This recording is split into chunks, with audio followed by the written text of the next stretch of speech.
Very exciting to be at the gate in Notting Hill, and we're doubly excited because our film is going out in 200 screens across Britain and Ireland on Friday next, on the 23rd of September. So we're thrilled. We didn't expect to do so well and be on so many screens, but apparently the film has legs. It's a beautiful, inspirational, unashamedly romantic adventure story.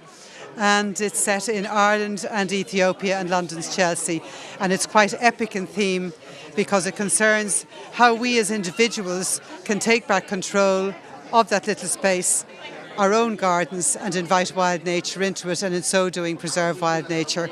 And it's all told through the medium of this beautiful inspirational story of a young girl who can actually illuminate some solutions for humanity and for dealing with the environmental problems that we have, from loss of habitat and so forth.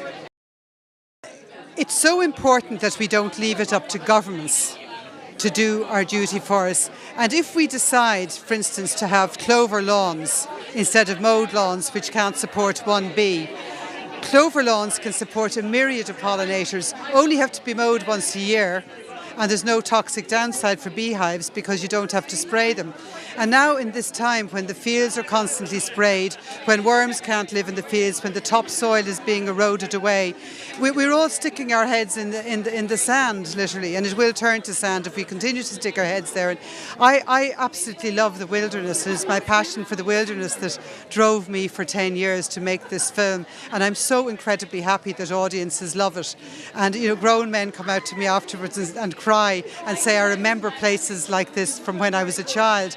But those wild places are being lost, and a lot of the little small native animals are being lost. The corncrake is gone from our fields. Even the hares are under threat. And they're terribly important to the balance. The ancient Celts believed that they should leave an area of the harvest uncut. They should leave an area of their fields uncut at harvest time. And the old Celtic farmers believed it was for luck, but for me, the Hare's Corner is now a place where we all should have one in our own gardens so that the wild species can actually thrive there, even in our cities, even in our suburbs.